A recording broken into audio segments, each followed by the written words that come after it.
According to this new will, Mom, Dad left everything to us kids. Nathan placed a document on the attorney's desk, while I sat paralyzed in my chair. We had just arrived at Mr. Caldwell's law office for the official reading of my husband's will.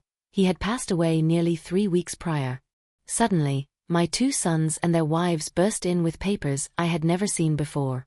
Avery had already opened the calculator app on her phone.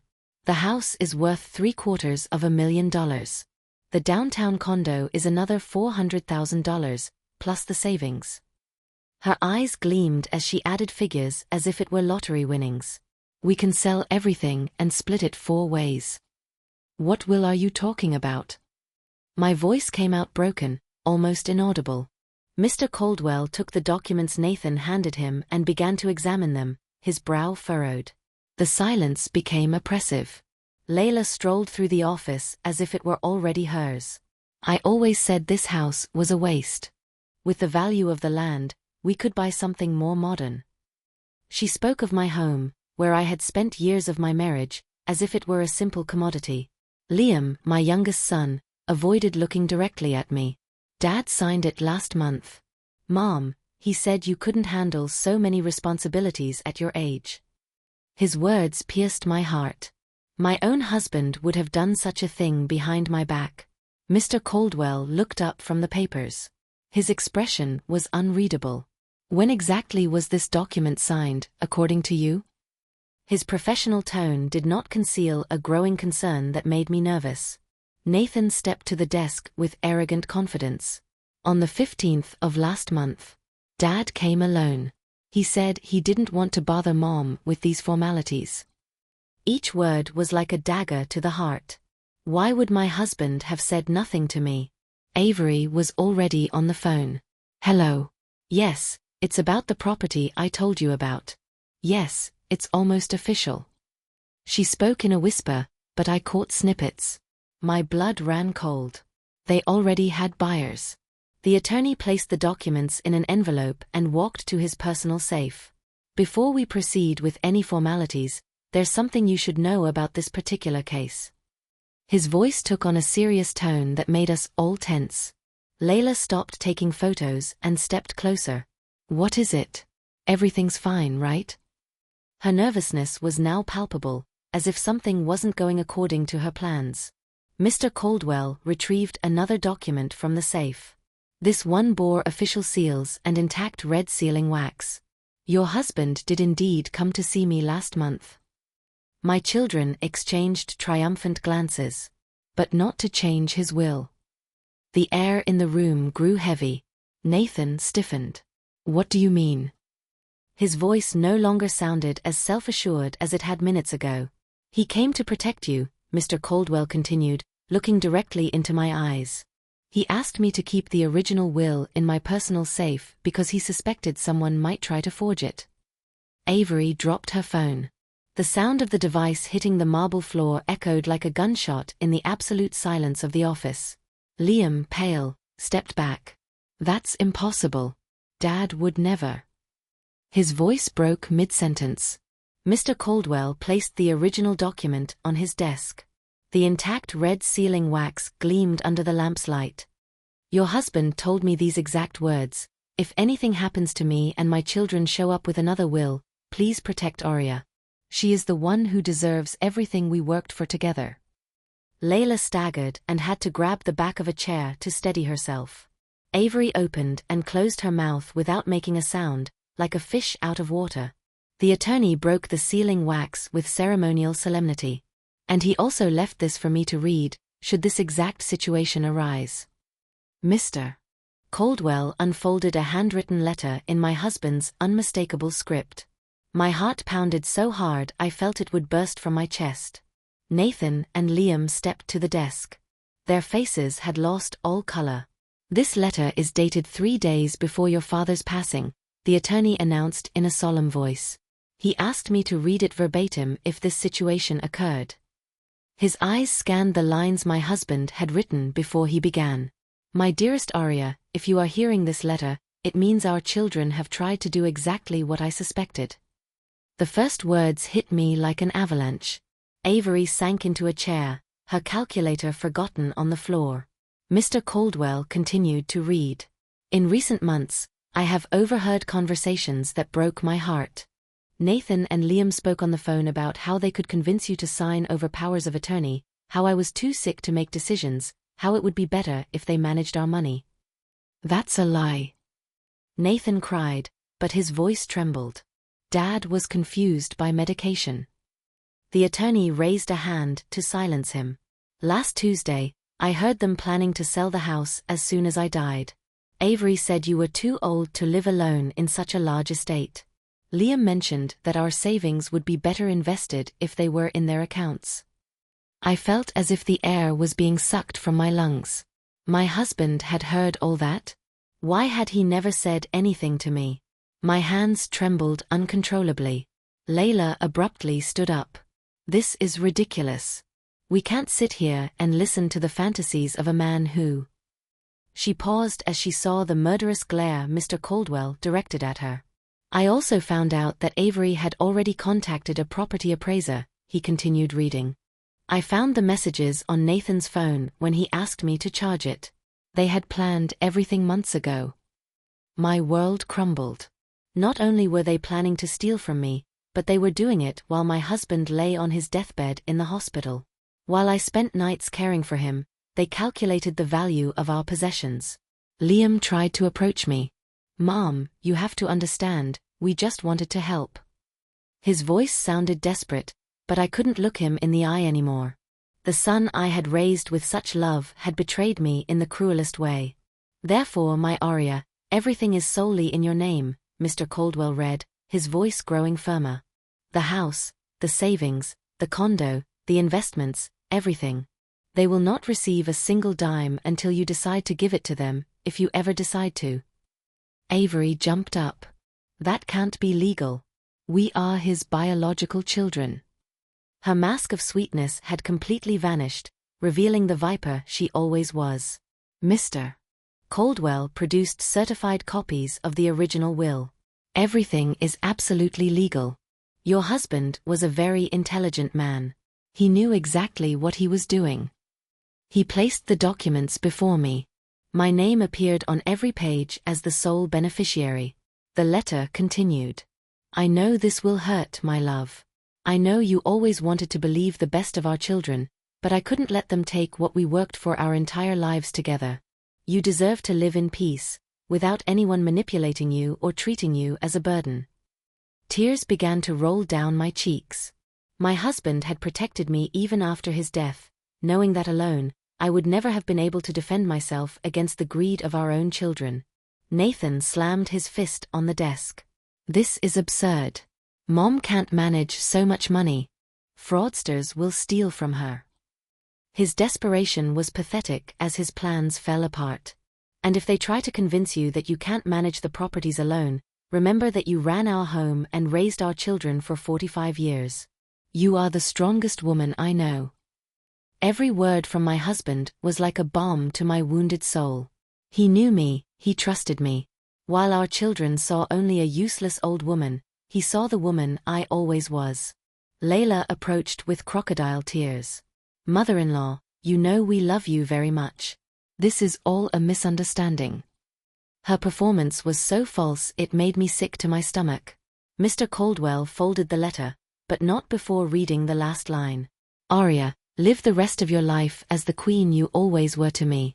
And if our children ever learn to truly appreciate you, then, and only then, consider sharing something with them. Love is not inherited, it is earned. With all my eternal love, your loving husband. The ensuing silence was deafening. I could hear my own heartbeat, the ticking of the wall clock, the distant traffic on the street, but above all, I felt the gazes of my children and their wives, filled with a mixture of shock, terror, and fury. Mr. Caldwell turned directly to Nathan and Liam. Now, gentlemen, I want to know how you obtained this forged document you brought me. His tone was icy. Because the forgery of a will is a felony offense that can land you in prison. My blood ran cold. My own children had committed a crime. How far were they willing to go to steal from me? Nathan's face completely crumbled. His hands trembled as he tried to find words to justify the unjustifiable. We didn't forge anything. A lawyer helped us. His voice broke like a child caught in a lie. Which lawyer? Mr. Caldwell's question cut through the air like a knife. Because I am the only attorney authorized to handle your family's affairs for the past 2 decades. Your father personally confirmed it to me. Avery abruptly stood up and walked to the door. This is a waste of time. Let's go, Nathan. But her husband did not move. His eyes were fixed on the floor, as if the weight of his actions had finally crushed him. Liam tried to approach me again. Mom, please, you have to understand. Dad's medical bills were enormous. We spent money from our savings for. He paused as Mr. Caldwell placed another document on the desk. It's interesting that you mention medical bills, the attorney said with a smile that didn't reach his eyes, because here I have the receipts for all payments. Your mother paid every cent of the treatments from her own savings. You contributed not a single dollar. Liam's lie was exposed in the most humiliating way. My youngest son, who had always been my favorite, had even lied to me about this. I felt another dagger pierce my heart. Layla stopped pretending entirely. All right. Yes, we planned to sell the properties, but we did it for your own good. She can't live alone in that huge house. Her mask had finally fallen, revealing the pure greed she always hid. For my own good? My voice came out louder than I expected. Something awakened within me, a strength I didn't know I possessed. To make me live in a storage closet was for my own good? Nathan finally looked up. Mom, we never said storage closet. It was just temporary while we arranged something better for you. His lies grew more pathetic with each word. What then? My voice took on a tone my own children had never heard. A nursing home? A distant relative's house? Or did you just hope I would disappear so you wouldn't have to deal with me? Mr. Caldwell observed the exchange with professional interest. Mrs. Arya, is there anything else your husband asked me to show you, only if you decided to confront your children? He retrieved a yellow envelope from his safe that I had never seen before. What is it now? Avery asked in a shrill voice. Her composure had completely vanished. She was no longer the coldly calculating daughter-in-law, but a desperate woman watching her plans crumble. These are audio recordings, Mr. Caldwell explained, placing a small device on the desk. Your husband recorded several phone conversations in which you discussed your plans. All absolutely legal, as the recordings were made from his own landline. Color completely drained from my children's faces. Liam staggered and had to grab a chair to keep from falling. Dad couldn't use technical stuff like that, he whispered, but his voice didn't sound convincing, not even to himself. Your father was more intelligent than you thought, Mr. Caldwell replied, pressing the play button. He specifically learned the recording function to protect his wife. Nathan's voice filled the room, clear and unmistakable. I've already spoken with the appraiser. He says if we sell quickly, we can get up to $900,000 for the house. Mom doesn't need to know the details until everything is ready. Hearing my own son's words, planning my future as if I were an obstacle, broke me internally, but it also ignited something that had slumbered for years, rage. The recording continued with Avery's voice. Your mother is very naive. If we tell her it's for her safety, she'll sign anything we put in front of her. Old women are so easy to convince. Turn it off. Avery screamed. But Mr. Caldwell didn't even look at her. The recording played on, revealing every one of their plans with brutal clarity. Now Liam's voice could be heard. Layla's right. The house is a waste if Mom is there alone. Plus, she's starting to have memory problems. We can use that to our advantage if anyone asks questions. Memory problems? My mind was clearer than ever. Every word, every lie, every betrayal was stored in my brain with photographic precision. I would forget or forgive none of it. Layla tried to snatch the device from Mr. Caldwell, but he quickly pulled it back. These recordings are illegal. They can't be used. Her desperation made her look pathetic, like a cornered rat.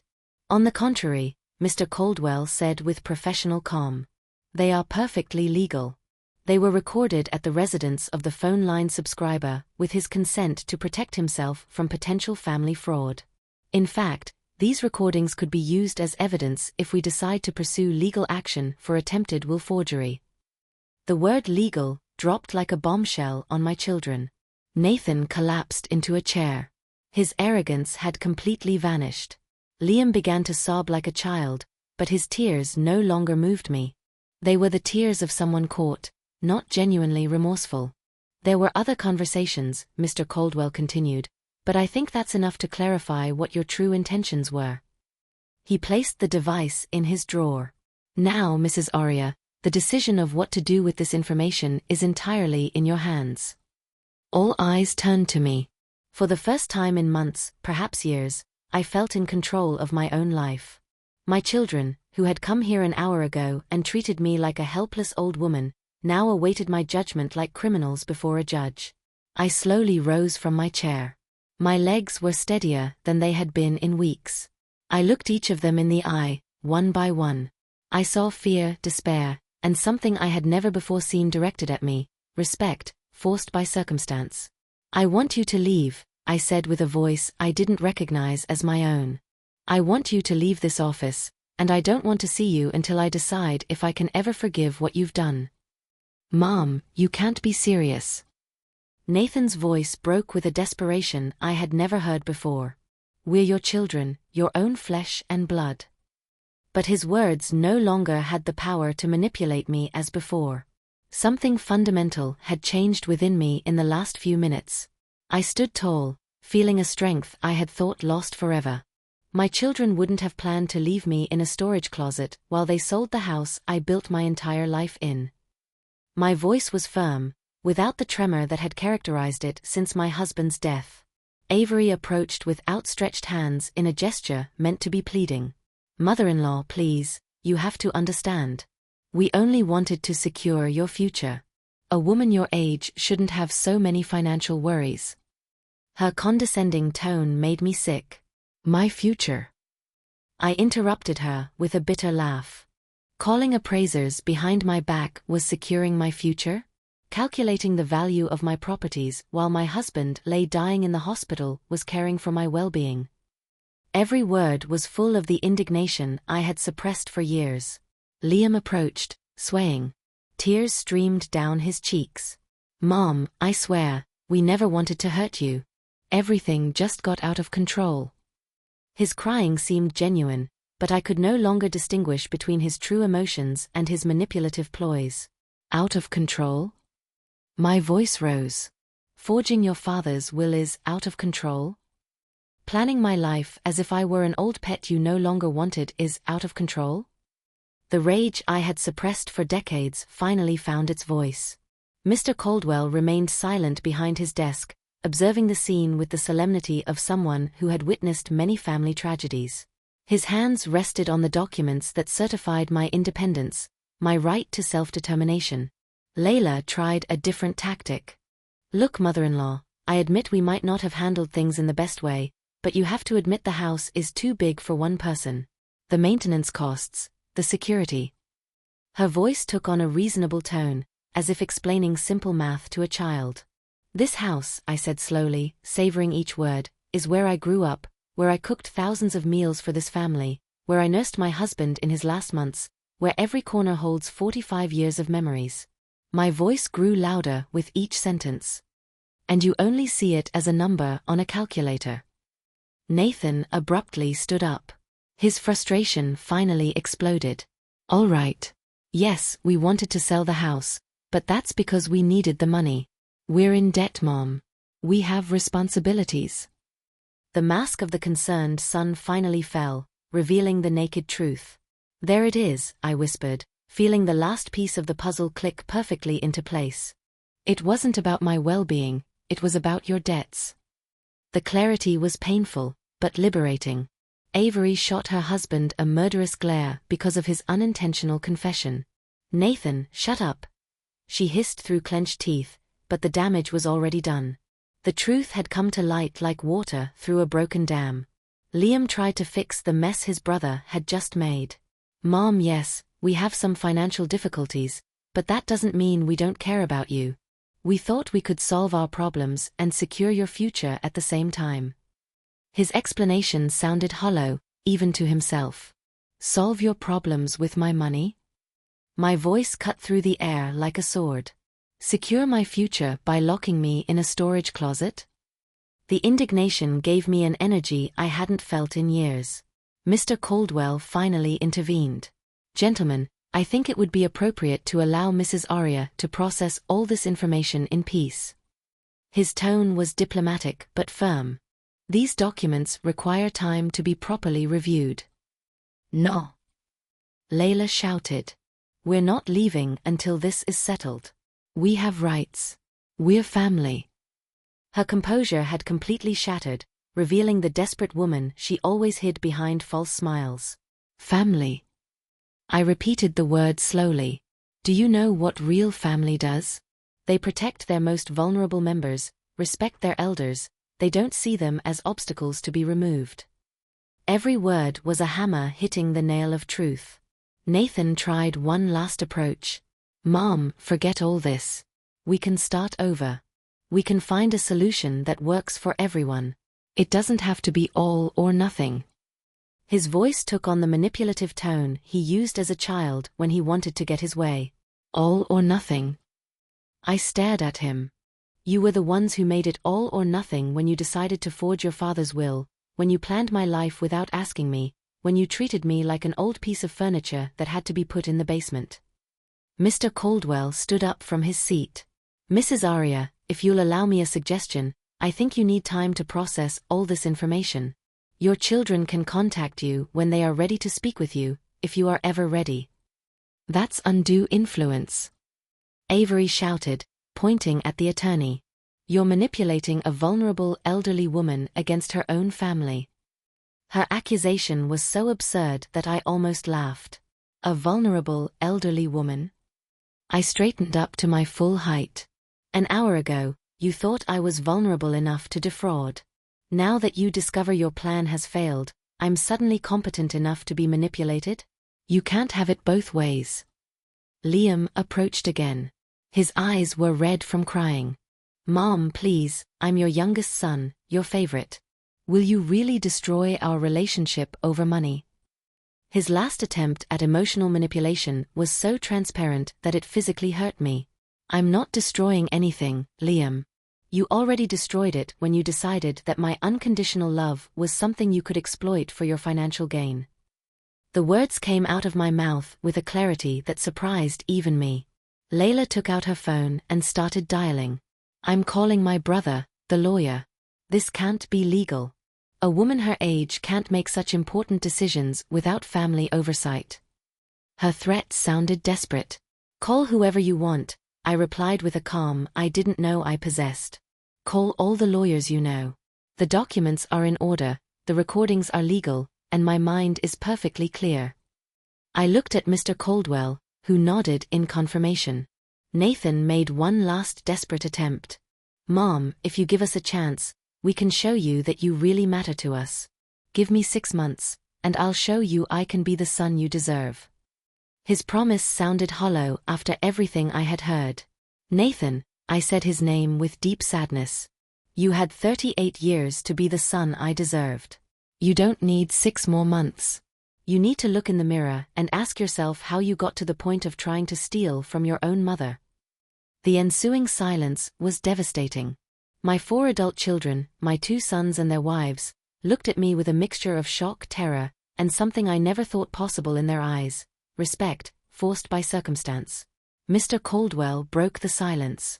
Mrs. Arya, do you wish for me to proceed with the formalities for the official transfer of all properties into your sole name?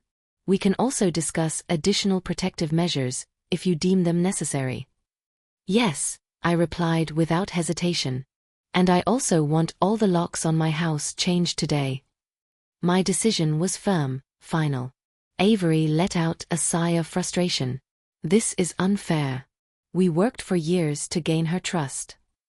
Her unintentional confession revealed that even her feigned affection was a long-term investment. Exactly, I confirmed.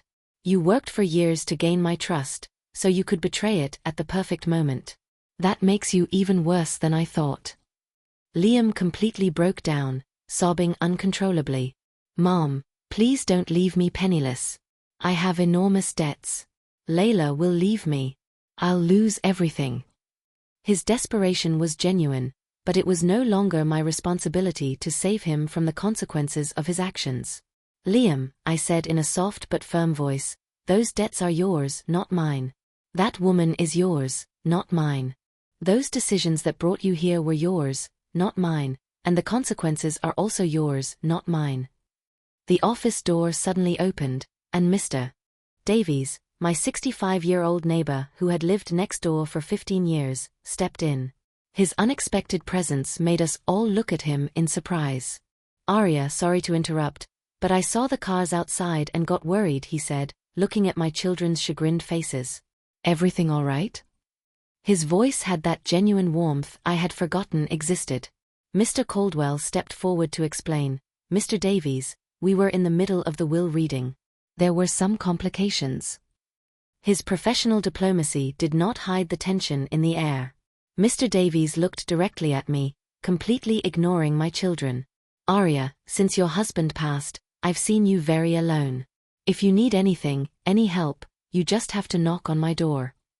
His simple, sincere offer contrasted starkly with the greed I had just witnessed. And who are you exactly? Avery asked with disdain, as if Mr. Davies were an intruder in family matters. Her arrogance knew no bounds, not even after being exposed. I am Arthur Davies, Arya's neighbor and friend for years, he replied with dignity. And you must be one of the daughters-in-law who never visit. His direct remark made Avery blush with shame. It was true. In 15 years of marriage, Avery had perhaps been to my house 10 times, and always only out of obligation on special dates. Mr. Davies, on the other hand, had been there when my husband was sick, brought food, helped with groceries, was simply present. Mr. Davies, I said, feeling my voice strengthen with his presence. My children just tried to steal my inheritance with a forged will. They planned to sell my house and make me live in a back room. The words came out with a clarity that surprised me. His face immediately hardened. These are your children. His voice carried genuine disbelief. The same ones who never showed up when your husband was sick, who never asked how you were after the funeral? Nathan stood up defensively. We had our own responsibilities. We couldn't be here all the time, just like... He paused, but the damage was done. His disdain for Mr. Davies was obvious. Just like what? Mr. Davies asked with dangerous calm. Like a neighbor who genuinely cares? Like someone who helps without expecting anything in return? His contrast to my children was devastatingly obvious. Liam tried a new tactic. Sir, you don't fully understand the situation. It's a very complicated family matter. His condescension towards Mr. Davies deeply offended me. I understand perfectly, Mr. Davies replied, unfazed. I understand that while you were planning how to divide your mother's possessions among yourselves, I was the one who drove her to the supermarket. I understand that while you were calculating property values, I was the one who made sure she had food in her refrigerator. Every word from Mr. Davies was like a slap in the face for my children. For months, while they conspired against me, he had been my true support, without me even fully realizing it. Layla aggressively stood up. We don't know what your intentions are with our mother-in-law. You could be another opportunist. Her accusation was so absurd that Mr. Davies laughed. Opportunist. Mr. Davies pulled a crumpled envelope from his pocket. Here are all the receipts for the groceries I paid for Arya over the last 6 months. She never let me pay her back, but I kept every receipt, thinking I'd give them to her someday. He placed the envelope on Mr. Caldwell's desk. The quiet generosity of Mr. Davies during my grief struck me like a revelation. While my own children were calculating how to disinherit me, he had taken care of me without me even fully realizing it. Mr. Caldwell examined the receipts. Indeed, here are purchases totaling over $2,000 for groceries, pharmacy, medical bills. His voice carried a genuine admiration for Mr. Davies, which contrasted brutally with the disgust he felt for my children. "Why?" I asked Mr. Davies, genuinely moved. "Why did you do all that without telling me?" My voice broke with emotion as I discovered genuine kindness after so much betrayal. "Because that's what you do, Arya. That's how you care for neighbors, for friends, for people you value." His simple answer contained more humanity than anything I had heard from my children in years. Nathan finally exploded. "This is ridiculous. We're her children. We have more rights than a stranger." His desperation made him appear pathetic compared to Mr. Davies' quiet dignity. "Rights are not inherited," Mr. Davies said, looking directly at him. "They are earned by actions, and you have done nothing to earn your mother's respect. On the contrary." His moral judgment was devastating. Liam approached Mr. Davies with a threatening stance. "You have no idea what you're talking about. You don't know this family's whole story." His attempt at intimidation was pathetic. Mr. Davies did not budge an inch. "I know enough. I know your mother spent entire nights crying after you visited. I know that every time she talked to you on the phone, she was sadder than before. I know that you never asked how she was, only when you needed something." His words pierced me because they were absolutely true. Every interaction with my children in recent years had ended with a feeling of emptiness, of being used, of not being truly seen or appreciated. Avery tried to regain control of the situation. "Well, now that we know there are people influencing our mother-in-law's decisions, we can legally challenge the validity of documents signed under duress." Her legal threat sounded desperate. Mr. Caldwell intervened decisively. "Mrs. Avery, Mr. Davies arrived after all documents were already signed and sealed. He influenced nothing. Furthermore, the audio recordings clearly prove that your fraudulent intentions preceded any external intervention." Mr. Davies sat down on the chair next to mine without anyone asking him to. His presence gave me a strength I didn't know I needed. "Arya, you don't have to bear this alone. If you need someone to accompany you to change the locks, to talk to lawyers, or just someone to listen, I'm here." His selfless offer moved me to tears, but they were tears of relief, not pain. After months of feeling utterly alone in the world, I discovered that I had a true ally who never asked for anything in return. Layla couldn't hold back her frustration. "That's emotional manipulation. He's taking advantage of a vulnerable widow to get her money." Her accusation was the perfect projection of her own intentions.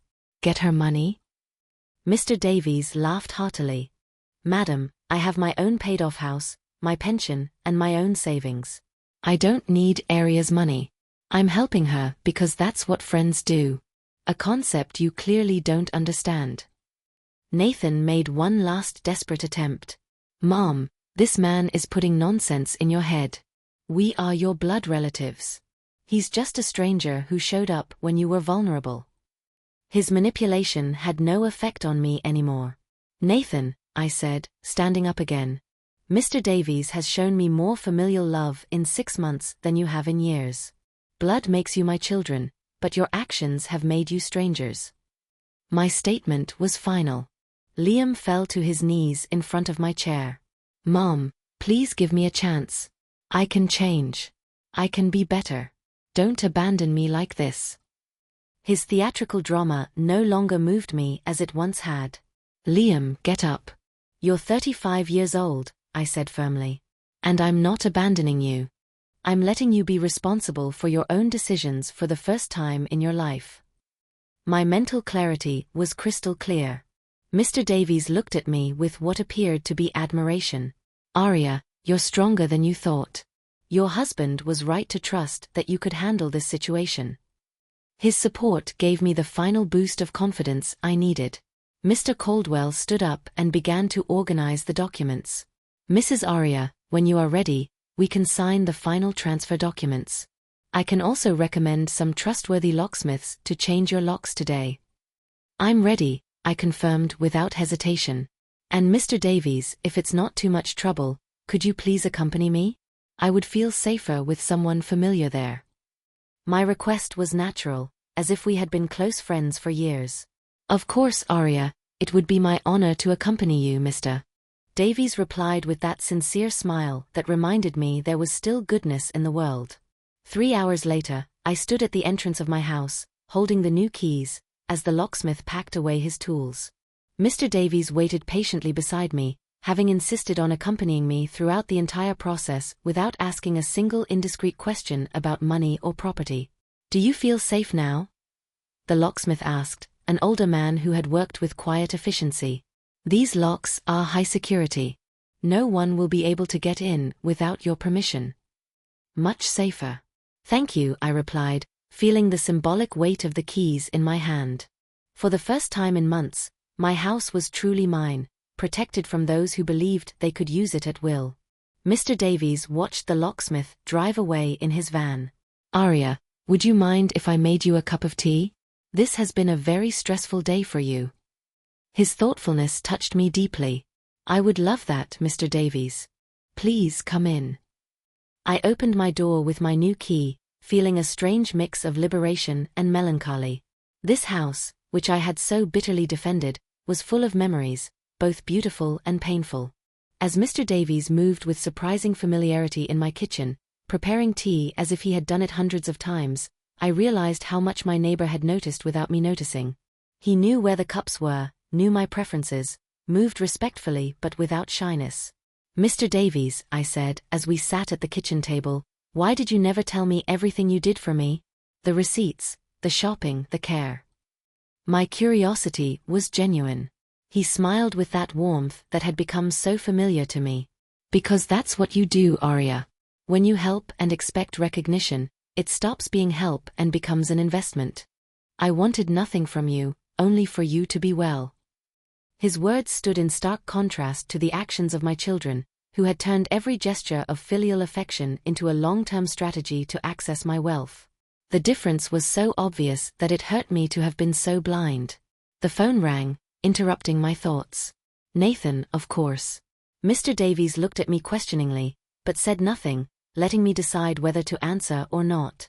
"Mom, please, we need to talk," Nathan's voice said from the speaker. His tone was no longer demanding, but pleading. "We made mistakes, yes, but we can fix this. We're family."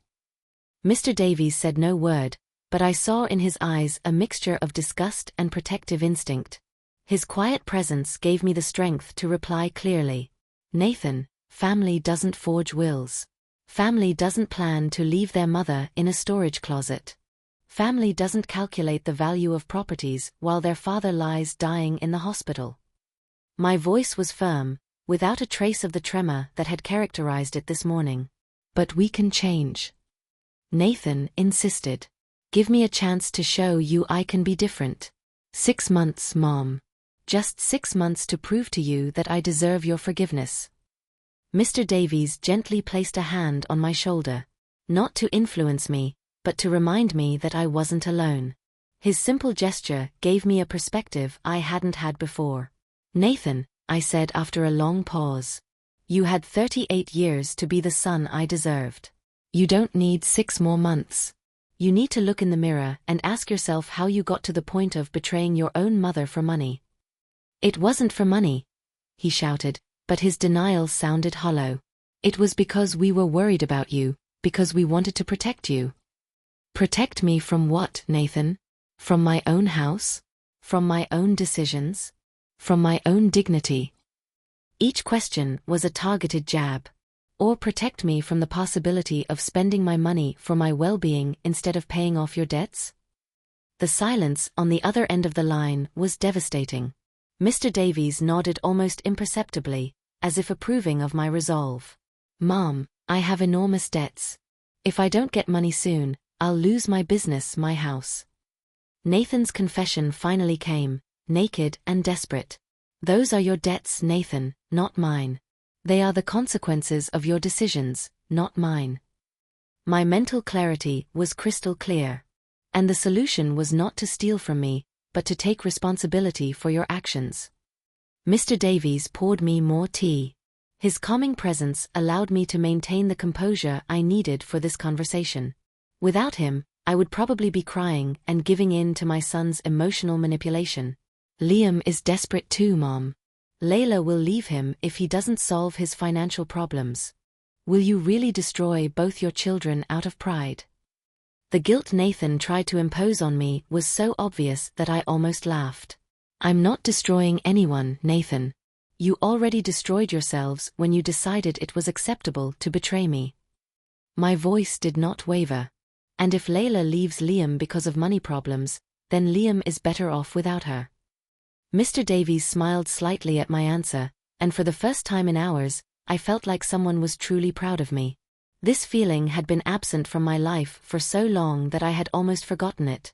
What will you do then, Mom? Live alone in this huge house until you die, leave all your money to strangers. Nathan's bitterness finally emerged. I will live my life as I choose, I replied with a strength I didn't know I possessed. And if that means living alone, then I will live alone. If that means my money goes to people who truly value me, then so be it. Mr. Davies looked at me with what appeared to be genuine admiration. His quiet respect gave me more validation than years of emotional manipulation from my children. Mom, please think about it. You can't make such drastic decisions when you're emotional. Nathan's last attempt to discredit my mental capacity was the last straw. Nathan, I said with a calm that surprised me. My mind has never been clearer. For months, I thought I was losing my mind, that I was paranoid because I felt something was wrong. Now I know my instincts were right. You really were planning something. The phone was silent for several seconds. I could imagine Nathan desperately searching for an argument he hadn't used yet. And this neighbor, what does he gain by helping you? He finally asked with venom in his voice. Do you think he's doing all this out of kindness? Everyone wants something, Mom. At least we're honest about our needs. Mr. Davies raised an eyebrow at the accusation but said nothing. His dignified silence contrasted brutally with my son's desperate accusations. Honest. My laugh was bitter. Forging a will is honest? Planning my future behind my back is honest? Calculating the value of my properties while I mourned your father's death is honest? All right. Yes, we needed the money and thought it would be better to take it before some fraudster enriched themselves at your expense. His final confession was full of resentment and despair. Nathan, I said with deep sadness, the only fraudsters who tried to enrich themselves at my expense were my own children. And Mr. Davies has shown more integrity in 6 months than you have in decades. Mr. Davies gently touched my hand, not in a romantic gesture, but in human solidarity. His quiet support gave me the last strength I needed. Nathan, don't call again until you can genuinely apologize. Not for being caught, but for planning to betray me. And if you do, it must be because you truly regret it, not because you need money. My ultimatum was clear and final. Mom, please. His voice broke, but it no longer moved me as it once had. They were tears of frustration, not genuine remorse. Goodbye, Nathan. I hung up the phone with a sense of liberation I hadn't experienced in years. Mr. Davies nodded in approval. Arya, he said after a few minutes of silence. You did the right thing. It was hard, but it was the right thing. His appearance had changed drastically in those 2 weeks. He looked haggard, with deep circles under his eyes and rumpled clothes. He seemed to have aged years in days. Mom, he said, as I came to the door, keeping a respectful distance. Can we please talk? Just 5 minutes. His voice no longer held its former arrogance, only a broken humility I had never heard from him. Mr. Davies emerged from his garden, where he had been pruning roses. He said nothing, but his protective presence was obvious. He nodded to me, making it clear he was available if I needed him. 5 minutes, Liam, out here, I said, keeping the door closed between us. Say what you have to say. My resolve surprised even myself. Liam took a deep breath, as if preparing for something painful. Mom, Layla left me. His words came out like a forced confession. She left a week ago when she realized we wouldn't be getting any money from you. She said she couldn't be with someone so pathetic that he even failed at stealing from his own mother. The cruelty of Layla didn't surprise me, but seeing the genuine pain in my son's eyes touched me. However, my compassion no longer clouded my judgment as it once had. "I'm sorry, Liam, but perhaps it's better you know now what kind of person she really was." My answer was honest, but not condescending. A woman who leaves you because you failed to successfully steal never truly loved you. He nodded slowly, tears beginning to stream down his cheeks. "You're right. And the worst part is, I knew she was like that. But I thought if we got the money, everything would be different, that she would love me more if I were more successful." Mr. Davies continued working in his garden, but I could see he was listening intently, ready to intervene if necessary. His quiet presence gave me a strength I hadn't had before. "Liam," I said with a softer but still firm voice, "money can't buy real love. If someone only loves you for what you can give them financially, that's not love." My observation was obvious, but he seemed to be hearing it for the first time. "Mom, I've been doing a lot of thinking these past few days." Liam sat on the step of my entrance, maintaining respectful distance. "I don't think I ever really knew you as a person. I only saw you as my mom, who would always be there, no matter what I did." His reflection showed a maturity he had never displayed before, but I was still cautious. I had heard many empty promises in my life. "And what did you discover?" I asked, genuinely curious about his answer. "That you're much stronger than I thought, that all those years, while I treated you as fragile and incapable, you managed the house, the finances, took care of Dad. Everything." His voice broke with the realization. "And I never gave you credit for it." Mr. Davies looked up from his garden, and I saw a hint of approval in his expression. Even he recognized that these words sounded different from the earlier manipulations. "Liam, I appreciate you acknowledging that, but acknowledging a mistake doesn't automatically erase it." My answer was cautious. "What will you do differently now?" "I closed the business that put me in debt," he said with a broken voice. "It was a venture I never really understood. I only kept it going to impress Layla. I'm back working as a mechanic, like before I got married. The honest work Dad taught me, but which I gave up because I thought it wasn't enough." This confession genuinely surprised me. Liam had always despised manual labor, considering it beneath him. Seeing him return to his roots showed a humility he had never shown. "And the debts?" I asked, because I needed to know if this conversation was another strategy to get money. "I'm paying them off slowly with my new salary. It will take years, but every month I pay what I promised, and a little more if I can."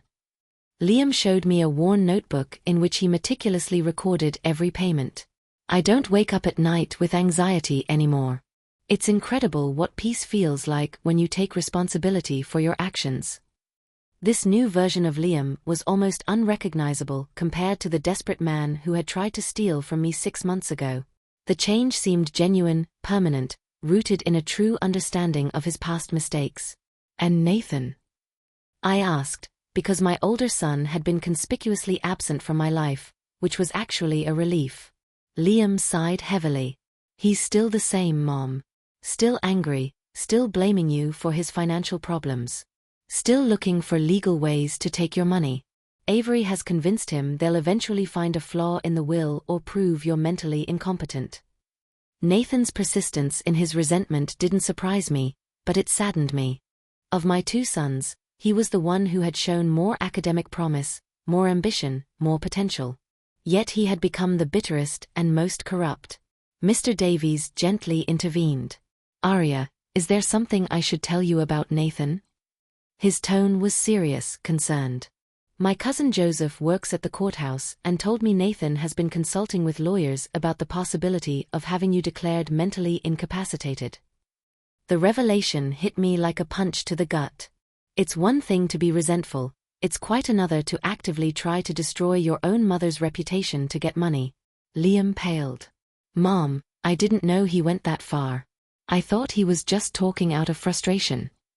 His shock seemed genuine, as if he finally realized how far his brother had fallen. "What kind of lawyers?" I asked, to understand the extent of the threat I faced. Mr. Davies consulted a paper he pulled from his pocket. lawyers specializing in cases of mental incapacity of the elderly. Apparently, he's trying to argue that your decision to change locks and cut off contact with your children is proof of mental decline. The irony was devastating. The most intelligent and self-protective decisions I had made in years were being used by my own son as proof of dementia. "Mom," Liam said with a broken voice, "if you need me to testify on your behalf, I will. I will tell any judge exactly what we did and why you deserved to protect yourself from us." His offer was valuable, but also painful, as it meant testifying against his own brother. Mr. Davies reassuringly placed a hand on my shoulder.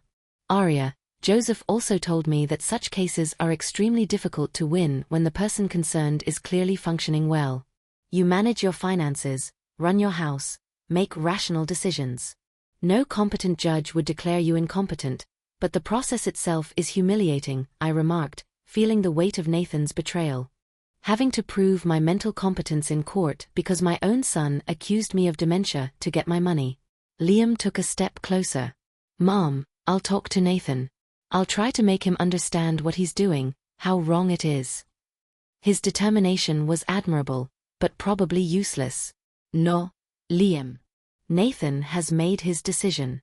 Just as you made yours to change, he made his to continue down the wrong path." My analysis was clear and painful. "I can't save either of you from the consequences of your actions anymore. I can only protect myself." Mr. Davies nodded in approval. "And we will help you protect yourself. Joseph will keep me updated on any legal action, and I know excellent attorneys who specialize in defending the elderly against such family attacks." The support network I didn't know I had materialized exactly when I needed it most. Mr. Davies had not only become an invaluable friend but had also brought with him a community of people who genuinely cared for my well-being.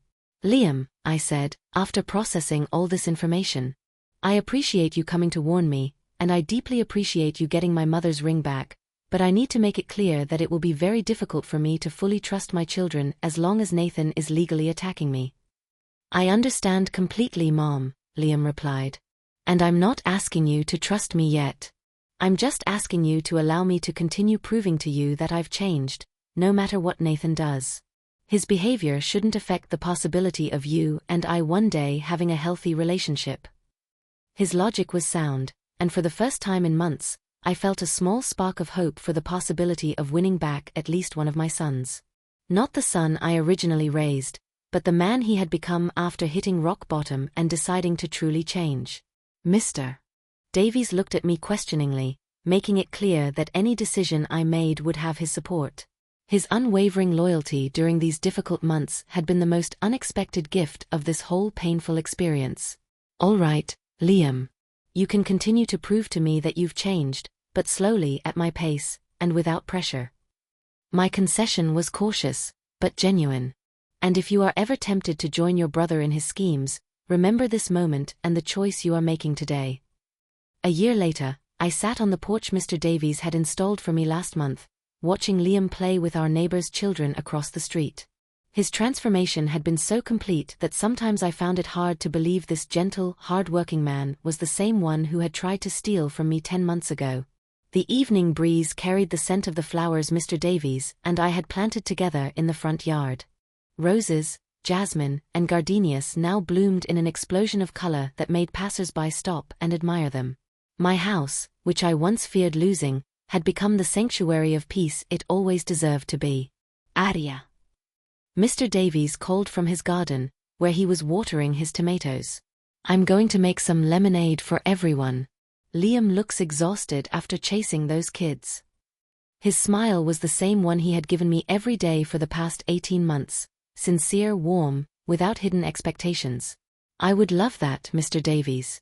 Thank you." My reply flowed naturally, like all our interactions. We had developed a friendship I never expected at 70. A companionship not based on familial obligation, but on genuine mutual appreciation. Liam came onto the porch, sweaty but smiling. "Mom, these kids have more energy than an 8-cylinder engine," he said, wiping his brow with a towel I kept specifically for these occasions on the porch. "But they remind me why honest manual labor is so satisfying." In this year, I had watched Liam find joy in the simple things, in a job well done, in the friendship of his fellow mechanics, in these moments of innocent play with the neighborhood children. It was as if he had rediscovered who he really was, beneath all the layers of toxic ambition and societal pressure. "How's the auto shop going?" I asked, genuinely interested in his progress.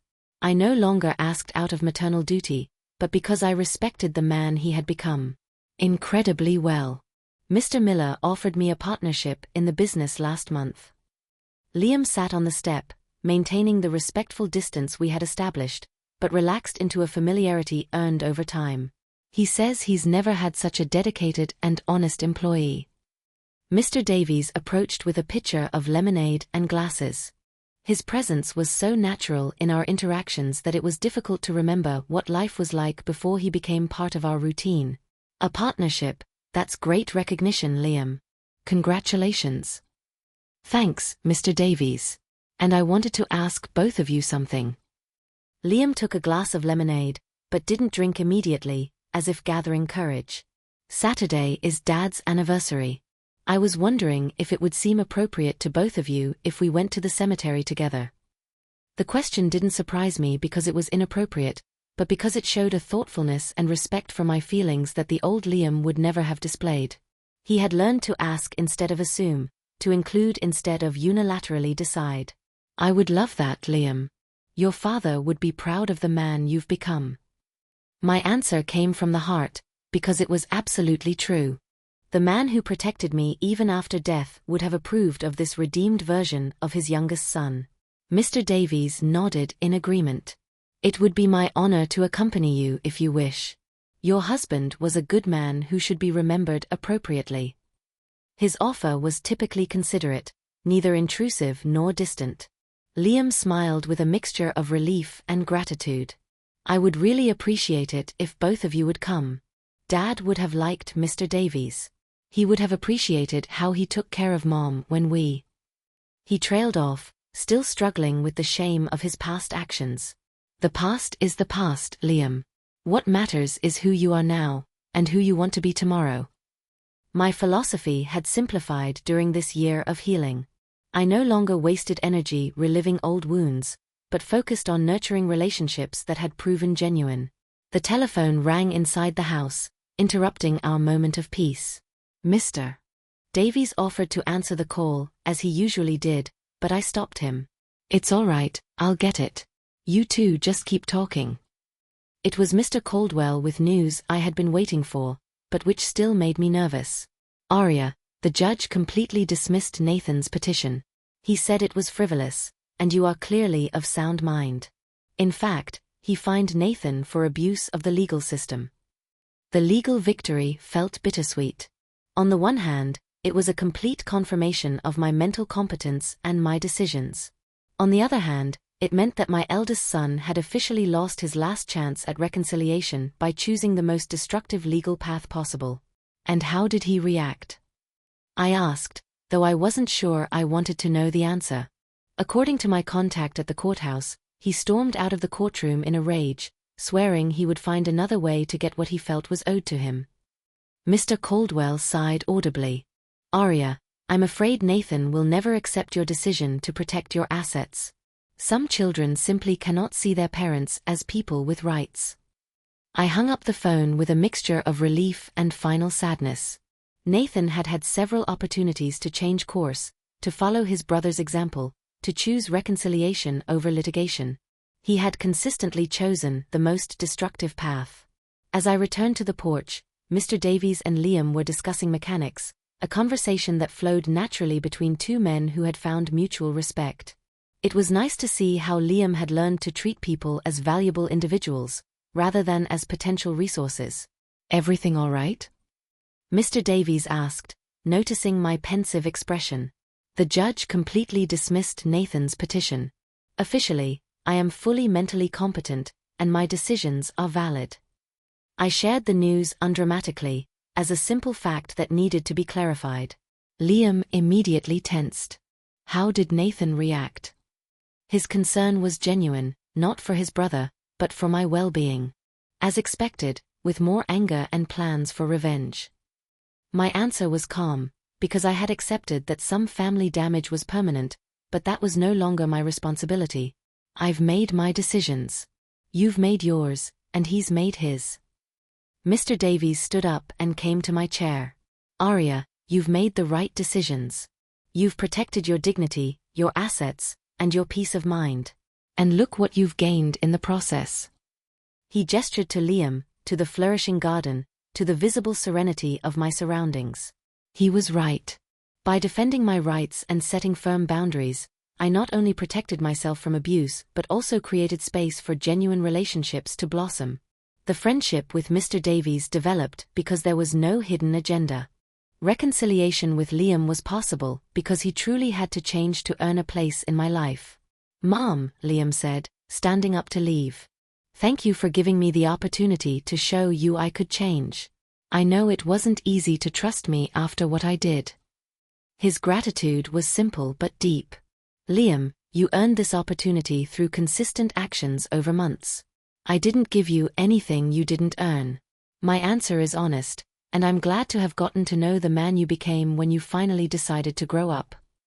After Liam left, Mr. Davies and I remained sitting on the porch, watching the sun set behind the mountains that framed our valley. The silence between us was comfortable, filled with a mutual understanding that had developed day by day over these months. Mr. Davies, I finally said, I never properly thanked you for everything you've done for me.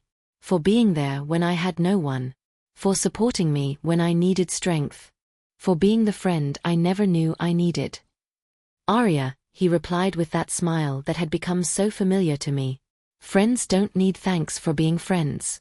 That's what we naturally do when someone matters to us. His simple philosophy summed up everything I had learned about true relationships. As the first stars appeared in the night sky, I realized that this was exactly the life I deserved. A life where I was respected, valued, and protected. A life where my decisions mattered more. Where my dignity was untouchable, where my peace of mind was a priority. My husband was right in his last letter. I deserved to live as the queen I always was to him. And finally, at 70, I had learned to treat myself with the same self-respect he had given me for 45 years. Mr. Davies, I said, as we stood up to go inside. Tomorrow, I'm calling my attorney to update my will. I want to make sure the people who truly valued me are appropriately recognized. His smile told me he understood exactly what I meant. After a lifetime of unconditional giving to those who took me for granted, I had finally learned that true love is shown through consistent actions, not empty promises or emotional blackmail. This is my life now, and it is exactly the life I deserve.